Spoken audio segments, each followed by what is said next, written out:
আসসালামু আলাইকুম।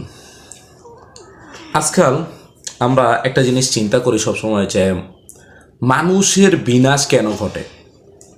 মানুষ কেন, একটা ভালো মানুষ ক্রমান্বয়ে ধ্বংসের দিকে যায়? কেন একটা মানুষ ক্রমান্বয়ে একটার পর একটা গুনাহের কাতারে পড়তেছে ভালো মানুষগুলা? আপনি উদাহরণস্বরূপ দেখলে পাবেন কাবাগরের একজন ইমাম আদিল আল কালবানি অনেক ভালো মাপের একজন ইমাম। উনি কেন গুনাহের দিকে চলে গেলেন? শুধু এরকম ঘটনায় না, এরকম আরও অহরহ নজির ভালো ভালো আমলওয়ালা কেন পিছপা হয়ে গেলেন? মানুষের বিনাশ কী কারণে ঘটে? মানুষের বিনাশ ঘটে 6টি কারণে।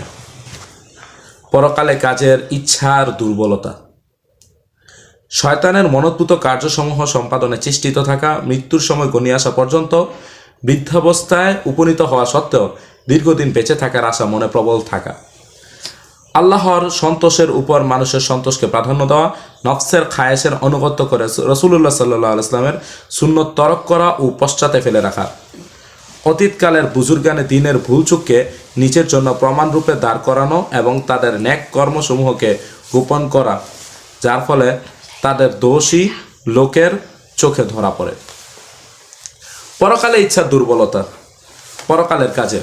তো পরকালের কাজে ইচ্ছার দুর্বলতা মানে কি? পরকালের কাজে ইচ্ছার দুর্বলতা হলো, পরকালে কাজে ইচ্ছার দুর্বলতা মানে যে পরকালের আমার একটা ভালো কিছু করতে পারবো বা পরকালে গেলে আমার আমলনামাটা ডান হাতে দেবে, এই কাজগুলা করার ইচ্ছা না থাকা, শয়তানের মনোদ্ভূত কার্যক্রম সমূহে সম্পাদনে চেষ্টিত থাকা। শয়তান যে কাজে খুশি হয়, শয়তানের মনে যে কাজগুলো দোলা লাগে, এই কাজগুলো করতে চেষ্টিত থাকা, চেষ্টা করা।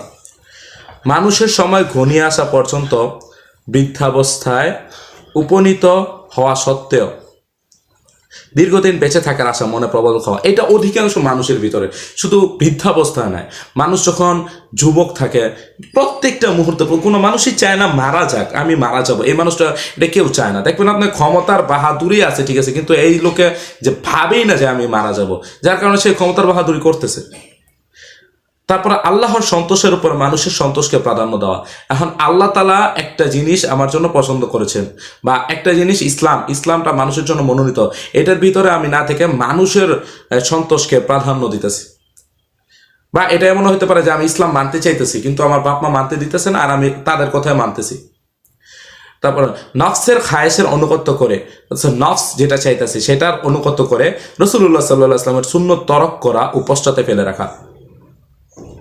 অতীত সকলে